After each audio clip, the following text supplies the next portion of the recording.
හොඳයි මේ අපි අද ජාතික ජනබලවේගයේ හෝමාගම ප්‍රාදේශ සභාවට 2025 හෝමාගම ජනතාව විසින් තෝරා පත් කරගත්තු මන්ත්‍රී කණ්ඩායම තමයි අද මේ ඔබ හමතන්නේ. අපි ඔබට පොරොන්දු වුණා මැතිවරණයට කලින් දූෂිත සභාවක්, දූෂිත පාලනයක්. ඒ වගේම කොන්ත්‍රාත්කරුවන් විසින් මන්ත්‍රීවරුන්ට බවට පත් වෙලා කරගෙන ගිය සභාවක් තිබුණි. මෙන්න මේ தත්ත්වය අපි වෙනස් කරනවා කියලා. සත්‍ය වශයෙන්ම ඒක වෙනස් කරන්න තමයි අපි මේ සභාව ජයග්‍රහණය කරලා තියෙන්නේ. පළමුවෙන්ම ස්තුතිවන්ත වෙනවා හෝමාගම ප්‍රාදේශ සභා බල ප්‍රදේශයේ මාලිමාව කෙරෙහි අපේ වැඩපිළිවෙල කෙරෙහි අපි කෙරෙහි විශ්වාසය තබලා ඡන්දය දීපු සියලු ඡන්දදායකයින්ට ඊටාම ගෞරවයෙන් අපි මේ වෙලාවේ ස්තුතිවන්ත වෙනවා ජාතික ජනබලවේගයෙන්. ඉතින් අපි කෙරේ තියපු විශ්වාසය ඒ විදිහෙම ඒ ආකාරයෙන්ම රැකලා හෝමාගම ජනතාවට සාධාරණ ඉෂ්ට කරනවා ඊට ඉහළින්. හෝමාගම සභාවට යම් කෙනෙක් ආවනම් සභාවේ වැඩ කටයුත්තක් කරගෙන යන්න ඇවිල්ලා 10-12 වාරක් රත්යාද වෙලා අඬා බැන ගිය කාලය මෙතනින් ඉවර කරනවා. මින් ඉදිරියේදී අපි බලාපොරොත්තු වෙනවා ඉදිරි වසර ඇතුළත ඒ දුෂ්කරතාවයල් වෙනස් කරලා අපිට වැඩපිළිවෙලක් තියෙනවා මාලිමාව විදියට ඒව වෙනස් කරලා සභාවට සිනාමුසි මුහුණින් එන ජනතාව සිනාමුසි මුහුණින් පිට වෙලා යන ජනතාව බවට පරිවර්තනය කරන්න.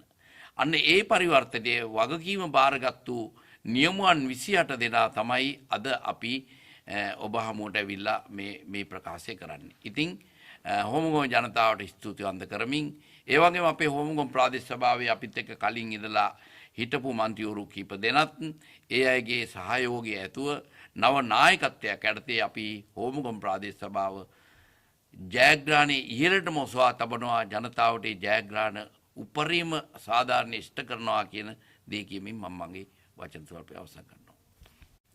සුබ උදෑසනක්. අද අපි ඔබ මුණ ගැහෙන්නේ ලංකාවේ වැඩිම ඡන්දගත්ත මැතිවරණ කොට්ටාසේ හෝමගම ප්‍රාදේශ සභාවේ මන්ත්‍රී කණ්ඩායම විදියට ජනාධිපතිවරණයේ මහා මැතිවරණයේ වැඩිම ඡන්ද ප්‍රමාණයක් අරගෙන ඒ වගේම මේ පළාත් පාලන මැතිවරණයේ වැඩිම ලංකාවේ වැඩිම ඡන්ද ප්‍රමාණයක් අරගත්ත ප්‍රාදේශ සභාවේ කණ්ඩායම විදියට ඒකේ විශේෂයෙන්ම අපි කියන්න ඕනේ අපි මේ ඡන්ද තුනේදීම මහා මැතිවරණයේ ජනාධිපතිවරණයේ මේ ප්‍රාදේශ සභාවේ මැතිවරණයේ මේ ජයග්‍රහණයන්ට වඩාත්ම උරුදීප කණ්ඩායම තමයි විශේෂයෙන් කාන්තාව. මොකද අපේ මාලිමා රජයේ ප්‍රතිපත්තියත් අනුව දිලිඳුකම තුරන් කිරීමේ ග්‍රාමීය දිලිඳුකම තුරන් කිරීම කාන්තාවගේ ජීවන තත්ත්වය නගා සිටීම සම්බන්ධයෙන් වැඩියෙන්ම මේ ආණ්ඩුව එන්නම් මේ ජාතික ජන බලවේගයේ මාලිමා ආණ්ඩුව පත් කරන්න කාන්තාව මැදිහත් වුණා. ඒ වගේම අපේ මේ හෝමගම ප්‍රාදේශ සභාවටත් විශේෂයෙන් කාන්තාවන්ගේ මැදිහත් වීමක් තිබුණා. ඒ වගේම අපේ ප්‍රාදේශ සභාවට තියෙන පනත අනුව සීට් 25 කාන්තා නියෝජනයක් තියෙනවා. ඒක අපේ මාලිමාවේ කණ්ඩායමෙන් 25 ඉක්මවපු. එහෙනම් අපේ මන්ත්‍රීවරු 28 දෙනාගෙන් අපේ 5 දෙනෙක්ම කාන්තාව මන්ත්‍රීවරයන් විදිහට පත් කරලා තියෙනවා. ඒ මේ ප්‍රදේශයේ හෝමගම බල ප්‍රදේශයේ ජනතාව විසින් තෝරා පත් කරලා තියෙනවා. විශේෂයෙන් මේකේ කාන්තාව විශ්වාස කරනවා මේ ජනතාව මේ මාලිමා කණ්ඩායම තුලින් තමන් අපේක්ෂා කරපු තමන් අපේක්ෂිත තමන්ට තිබෙන ගැටලු විසඳා දෙයි කියලා. ඒ බලාපොරොත්තුවත් එක්ක තමයි අපේ මේ ආසනයේ කොට්ටාස 28ම ජයග්‍රහණය කරන්නේ. විශේෂයෙන් කාන්තාව මැදිහත් වෙන්නේ මේ ජයග්‍රහණය සඳහා. ඉතින් ඒකෙන් අපි ඔබට පොරොන්දුවක් දෙනවා. අපේ රජයේ ප්‍රතිපත්තිය අනුවත් ඒ ප්‍රතිපත්තිය අනුව ගමේ ජීවන තත්ත්වය කාන්තාව නගා සිටීම කාන්තාව දුකින් මුදවා ගැනීමේ අරමුණ වෙනුවෙන් මේ ප්‍රාදේශ සභාවේ අපි අපේ සභාපති උපසභාපති ඇතුළු අපි සියලුම මන්ත්‍රී කණ්ඩායම්ම මේ ප්‍රදේශයේ සියලු ජනතාවගේ ප්‍රශ්න වෙනුවෙන් විශේෂයෙන් කාන්තාවන්ගේ ගැටලු වෙනුවෙන් අපකප වෙනවා. ඒ වෙනුවෙන් මැදිහත් වෙනවා. ඒ වෙනුවෙන් ප්‍රාදේශ සභාවේ පනත ප්‍රකාරව තියෙන සියලුම ප්‍රතිපාදන අනුව අපේ මැදිහත් වීම ඒ විශ්වාසය අනුව සියලු දෙනා වෙනුවෙන් කැප වෙනවා කියලා පොරොන්දු වෙමින් ස්තුතියි. සියලු දෙනාට සුබ උදෑසනක් වේවා. අතවශ්‍යයෙන්ම අපි හෝමගම ප්‍රාදේශීය ආසනයේ මන්ත්‍රී කණ්ඩායම හමුව තමයි මේ අවස්ථාවේදී පැවැත්වෙමින් තියෙන්නේ. මේ අවස්ථාවේදී මට විශේෂයෙන්ම කියන්න තියෙන්නේ හෝමගම ප්‍රාදේශීය සභාව ගත්තාම ජාතික ජන බලවේගයේ විදිහට ඉතා විශිෂ්ට කණ්ඩායමක් අපි ඉදිරිපත් කළා. ව්‍යවසායකයෝ, වෛද්‍යවරු, ගුරුවරු, ඒ වගේම සමාජ ක්‍රියාකාරීන් නීතිඥවරුන් වගේ ඉතා විශිෂ්ට කණ්ඩායමක් ඉදිරිපත් කළා කොට්ටාශ 28 වෙනුවෙන්ම ජාතික ජනබලවේගය පිළිබඳව හෝමගම ආසනයේ ජනතාවගේ තියෙන විශ්වාසය පෙන්වමින් ඒ කොට්ටාශ 28ම ජයග්‍රහණය කරනවා. අපේ පනාගොඩ සහෝදරයත් දොඩහත් සහෝදරයත් කිව්ව විදිහට ඒ වගේ බමුණාරච්චි සහෝදරයා කිව්ව විදිහට මේ හෝමගම ආසනයේ කොට්ටාශ වලට ඉතා විශාල විදිහට පැරණි දේශපාලනයේ හිටපු සභාපතිවරු, උපසභාපතිවරු, മന്ത്രിවරු ඉතා විශාල තරගයක් දෙමින් ඔවුන් පෝස්ටර් ව්‍යාපාර ගෙනියමින් ඉතා විශාල තරගයක් දෙන්න ඉදිරිපත් වුණා. නමුත් නාවක മന്ത്രിවරු 25 දෙනෙකුත් ඒ වගේම අපේ පැරණි මේ සභාව තුළ අධ්‍යක්ීම් සහිත බමුණාරච්චි සහෝදරයා රේණුකා සහෝදරිය වගේ අධ්‍යක්ීම් සහිත മന്ത്രിවරුනුත් එක්ක අපි මේ හෝමගම ආසනය වෙනුවෙන් තරඟ වදිනවා. එතකොට හෝමගම ආසනයේ ජනතාව ජාතික ජනබලවේගය ඉතා ඕනෑකමින් වැළඳ ගනිමින් අපි පෙරෙහි විශ්වාසයක් තියමින් කොට්ටාශ 28ම ජයග්‍රහණය මේ වෙනකොට අපිට ලබා දීලා තියෙනවා. මම හිතනවා ඒක විපක්ෂය කියලා කියා ගන්නා පිරිසට හොඳ පිළිතුරක් මේ ජනතාව දුන්නා. ඒ වගේම තව මම විශේෂයෙන් කිව යුතු කාරණාවක් තියෙනවා. ඕගලන්ට මතක ඇති මීට පෙරත් විවිධ පක්ෂ විද්වත් සංවිධාන හදාගෙන උන්ගේ දේශපාලනය සිද්ධ කළා. නමුත් ජාතික ජනබලවේගයේ මේ වෙන විට අපේ විද්වත් සංවිධාන හදනවා. ඕගොල්ලෝ දැකලා ඇති. අපි මේ විද්වත් සංවිධාන මේ ඡන්දයට පෙර ඉඳන් අපි මෙහෙම හැදුවේ මෙන්න මේ කියන පළාත් පාලන ආයතන තුලට එනකොට ඒවැ සංවර්ධනය ඊටාම නිවැරදිව කරන්න අවශ්‍ය කරන මූලික අඩිතාලම දාන්න. උදාහරණයකට ප්‍රාදේශීය සභාව සම්බන්ධයෙන් ගත්තොත් කමිටු 5ක් ඇතුලේ මේ ප්‍රාදේශීය සභාවේ ක්‍රියාකාරකම් විහිදෙනවා. එතකොට අපි මේ විද්වත් සංවිධානවල ඉන්න ස්වේච්ඡාවෙන් වැඩ කරන්න කැමති ඒ තම තමන්ගේ වපසරිය තුල ඊටා විශිෂ්ට දැනුමක් තියෙන බාහිර පුද්ගලයන් මේ කමිටු තුලට ඇතුළත් කරගෙන හෝමාගම ප්‍රාදේශීය සභාව තුල ඊටා විශිෂ්ට සේවාවක් හෝමගම ජනතාවට ලබා දෙන්න අපි කටයුතු කරන්න උත්සාහ කරනවා. මම හිතනවා ජනාධිපතිවරණය, මහා මැතිවරණය, ඒ වගේම මේ පළාත් පාලන මැතිවරණය කියන මේ මැතිවරණ තුනම දැන් අවසන් වෙලා තියෙනවා. මේ පළාත් පාලන මැතිවරණය ඇතුලේ සමහර විට ගමේ ඉන්න අපේ ඡන්දදායකයන්ට තමන්ගේ ඥාතියා, තමන්ගේ සහෝදරයා, තමන්ගේ මිත්‍රයා කියලා කාරණාව උඩ වෙනත් පක්ෂයක කෙනෙක්ට ඡන්ද දෙන්න වෙන්නේ නැති. නමුත් ජාතික ජනබලවේගයේ විදිහට මේ පළාත් පාලන මැතිවරණ ජයග්‍රහණයෙන් පස්සේ අපි ඔවුන් සියලු දෙනාම මේ හෝමගම ආසනයේ ඉන්න අපේ ජනතාව විදිහට සැලකමින් ඔවුන්ගේ සංවර්ධනයේ උදෙසා අපි ඉදිරි වැඩපිළිවෙල ක්‍රියාත්මක කරන්න අවශ්‍ය කරන කටයුතු මේ 28 දෙනාගෙන් යුක්ත ජාතික ජනබලවේගයේ කණ්ඩායමක් විදිහට එකතු වෙලා කරන්න සූදානම්ෙන් සිටිනවා. මම හිතනවා මැතිවරණ තුනක් එක පිට ජයග්‍රහණය කිරීමෙන් පස්සේ ජාතික ජනබලවේගය අපිට දැන් තමා නියම සටනට ඇවිල්ලා තියෙන්නේ. ඒ කියන්නේ ගමේ පුනරුදය ආරම්භීමේ සටන.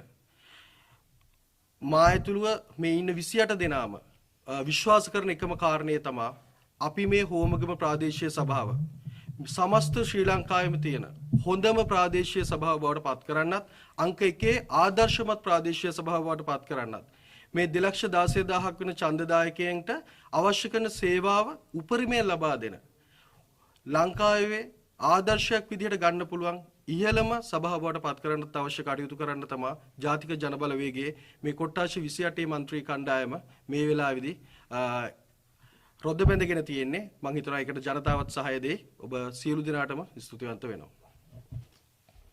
සහෝදරය කිව්වා වගේ විශාල කාර්යයන් සමූහයක් අපිට ඉෂ්ට කරන්නට තියෙනවා. විශේෂයෙන්ම හෝමගම් ප්‍රාදේශ සභාව තුල තියෙන රටේ නීතියත් එක්ක ගැට ගැහිච්ච අනුනීති සහ ව්‍යවස්ථාවන් බොහොමයක් තියෙනවා. සමහර නීති සහ අනුනීති ව්‍යවස්ථාවන් මහ ජනතාවට හිතකර අන්දමින් වෙනස් කරන්නට අපිට සිද්ධ වෙනවා ඉස්සරහා කාලෙදී. මම ඉතින් අපේ ප්‍රාදේශ සභාවේ පනතත් එක්ක තියෙනවා කමිටු සමූහයක්. ඒ කමිටු හරහාත් ඒත් එක්කම අපිට විශේෂයෙන්ම ඒ අනුකමිටු නිර්මාණය කරලා ජනතාවට හිතකර දැන් උදාහරණයක් වශයෙන් පිඹුරුපත් අනුමත කිරීමේදී ඒත් එක්කම සෙසු කාරණාවලදී ඇත්තටම සමහර වෙලාවට මිනිස්සු අර පමුණුල් සහෝදරයෙක් වගේ ඇවිල් hina වෙලා ගියත් ආවත් අඬලා තමයි යන්නේ. ඒක වෙනස් කරන්න අවශ්‍ය නීති සහ අනුනීති සංශෝධනය කරන්න අපිට අපේ පවතින නීතිමය වපසරිය තුල අපේ කණ්ඩායම ස්ථිර වශයෙන්ම කටයුතු කරනවා. ඒ සඳහා අවශ්‍ය සියලු සාකච්ඡා වීම මම හිතන්නේ අපි දැනටමත් සිද්ධ වෙලා තියෙනවා. ඉදිරි කාලය තුල මේ නීති අනුනීති සංශෝධනය කරලා මම හිතන්නේ කසුන් සහෝදරයා කිව්වා වගේ හෝමාගම ලංකාවේ ආදර්ශමත්ම ප්‍රාදේශ සභාව ලෙස නිර්මාණය කරන්න අපි 28 දෙනාගේම සාමූහිකව කැපවීමෙන් කටයුතු කරනවා කියන එක මා දන්වා සිටිනවා. ස්තුතියි. සුබෝදෑසනක් සියලු දෙනාටම. අද හෝමාගම ප්‍රාදේශ සභාවට අලුතින්පත් වූ ප්‍රාදේශ සභාවේ මන්ත්‍රීවරු පවත්වන මාධ්‍ය සාකච්ඡාව තමයි මේ පවත්වන්නේ. මම විශේෂයෙන් මතක් කරන්න කැමතියි හෝමාගම ජාතික විද්වත් සංවිධානයේ සභාපතිවරයා හැටියටත් බදුගන්නන්ගේ සංගමයේ සභාපතිවරයා හැටියටත් අපි මේ මැතිවරණයේදී ජනතාවටත් හෝමගම ජනතාවටත් විශේෂයෙන්ම අපේ ප්‍රදේශවල ජනතාවට අපි විශාල ප්‍රකාශ ප්‍රමාණයක් කරා ඉදිරියේ ලබන ජයග්‍රහණයත් එක්ක ඉටු කරන යුතු කාර්යයන් සඳහා අපි දන්නවා ව්‍යාපාරිකයෙක් හැටියටත් මම මුණ දීලා තියෙන අනන්තවත් ප්‍රාදේශීය සභාව තුලින් ඉටුකළ යුතු කටයුතු බොහොමයක්ම ව්‍යාපාරිකයන්ට තමන්ගේ ව්‍යවසායකය කරගෙන යන්න ප්‍රාදේශීය සභාවෙන් දිය යුතු සහාය ලැබුණේම නැහැ. සමහර වෙලාවට විශාල මුදල් ප්‍රමාණයන් අතයට ගනුදෙනු උඩ තමයි යම් කටයුත්තක් විශේෂයෙන් පරිසර වාර්තාවල් ගන්නදී එහෙම නැත්නම් වෙනත් කටයුතු වලදී සිද්ධ කරගන්න සිද්ධ වුණේ. මම විශ්වාස කරනවා මම පොරොන්දුවක් වෙනවා හෝමගම ප්‍රදේශීය ව්‍යාපාරිකයෙක් හැටියට ව්‍යවසායකයෙක් හැටියට මින් ඉදිරියට එක රුපියලක් හෝ අයුතු විදියට තමන්ට විපෑදම් කරන්න වෙන්නේ නැහැ. තමන්ගේ ව්‍යාපාරය පවත්වාගෙන යාම වෙනුවෙන්. ඒ වගේම ජාතික විද්වත් සංවිධානයේ අපේ සංවිධානයේ තුන ප්‍රබල ලෙස මැදිහත් වුණ මේ සෑම මැතිවරණකදීම ඒ ජාතික විද්වත් සංවිධානයේ සියලු සමාජිකයන් නිස්සාරණ ධාතයෙන් හෝමගම සංවර්ධනයේට ඉදිරියට හෙටට අවශ්‍ය සහයෝගය දෙන්න කැමැත්ත ප්‍රකාශ කරලා තියෙනවා. ඒ සහයෝගය ඒ මඟ පෙන්වීම යටතේ හෝමගම දිනෙන් දින ඉදිරියට ගෙනියන්න විද්වත් සංවිධානයත් මේ පත්වෙච්ච മന്ത്രി 28 දෙනාත් සමග සහයෝගයෙන් කටයුතු කරන්නට අපි බලාපොරොත්තු වෙනවා. ඒ වගේම තව දෙයක් මතක් කළ යුතුයි. මේක මගේ මතය, පක්ෂ මතයක් නෙමෙයි. අපි දන්නවා හෝමගම අපි 28ම දිනුවා. කොට්ටාස් වලින් මහජන ඡන්දයෙන් එක එල්ලේ මහජනතාව තමන්ගේ නියෝජිතය තමන්ගේ කොට්ටාසෙන් පත් කරන් තියෙනවා. ඒ වගේම ලංකාවේ 95%ක්ම මේ පැවැත් වූ පළාත් පාලන මැතිවරණයේදී එක එල්ලේම මාලිමාව යටතේ 95%ක් අපේක්ෂකයෝ තමන් മന്ത്രിවරු හැටියට නියෝජිත හැටියට පත් වෙලා තියෙනවා. දැන් මේ බලය ගොඩනගන්න හදන බලය හදන්න හදන බලය පවත්වන්නට යන අය සියලු දෙනාම වාගේ 95%ක්ම ඇවිත් තියෙන ලයිස්තුවෙන් මේ ලයිස්තුවෙන් තරඟ කරපු කට්ටිය තමයි බලය ඉල්ලන්නේ බලය පිටවන්න උත්සාහ කරන්නේ නොයෙකුත් සාකච්ඡා පවත්වන්නේ. මම විශ්වාස කරනවා ඇත්ත වශයෙන්ම එක එල්ලේ මහජනය තමන්ගේ නියෝජිතය පත් කරන් ඉවරයි තමන්ගේ කොට්ටාස වලින්. එතකොට මේ ලයිස්තුවෙන් ආපු മന്ത്രിවරු තියන්න ඕන මම හිතන හැටියට මේ මගේ මතය අර බ්‍රිතාන්‍යයේ තිබිච්ච සිනෙට් සභාව වගේ දෙවන පළ മന്ത്രി කණ්ඩායමක් හිටමයි තියන්න ඕන. බලය හුවමාරු වීමේදී තීරණාත්මක බලයක් මේගොල්ලන්ට දිය යුතු නෑ. මොකද ඒගොල්ලෝ එක එල්ලේ මහජනයාගෙන් පත් වෙච්ච අය නෙමෙයි. මේක මගේ අදහසක්. මම හිතන්නේ මල්ලි මේක දාන්න මේ අදහස් දාන්න වෙනවා. මේ කටයුත්තේදී ලංකාව පුරාම මේ සංශෝධනය හැටියට අපිට ඉදිරිපත් විය යුතුයි කියලා මගේ පුජ්‍යලික මතය. මොකද එක එල්ලේ මහජනයා තමන්ගේ නියෝජිතය පත් කරගෙන ඉවරයි. ඒතකොට ඒගොල්ලන්ට මේ සභාව පත් කරගැනීම අවකාශය දිය යුතුයි. දැන් මේ ලයිස්තුවක් අරගෙන උඩට ගන්න හදන ලයිස්තුව. මේක එතන නෙවෙයි තිබෙ යුත්තේ දෙවෙනියට. ඒ වගේම හෝමගම ගොඩනැගීමේදී අපි දන්නවා පහුගිය අවුරුදු 3.5 ඇතුළත ප්‍රාදේශීය සභාව ක්‍රියාත්මක වුණේ නැහැ. ඒ ක්‍රියාත්මක වුණ නැති ප්‍රාදේශීය සභාව තුල අපිට ඇරියස් වැඩ කොටසකුත් තියෙනවා. සියලුම ග්‍රාම්‍ය මාර්ග විනාශ වෙලා, අබලන් වෙලා. වීදිලාම්පු එහෙමමයි.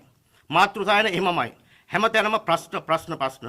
මේ නිසා පත්තුණු අපේ නව ප්‍රාදේශීය සභාවට දැවන්ත අභියෝගයක් තියෙනවා. ඒ අභියෝගය බාර ගැනීමට සුදුසු මට්ටමේ മന്ത്രിවරු 28 දෙනෙක් පත් වෙලා තියෙනවා. ඒ 28 දෙනා සමගම හෝමගම මීට ඉහළට ඔසවා තමට අපි ක්‍රියා කරනවා කියලා පොරොන්දු වෙමින් මම නිහඬ වෙන බොහොම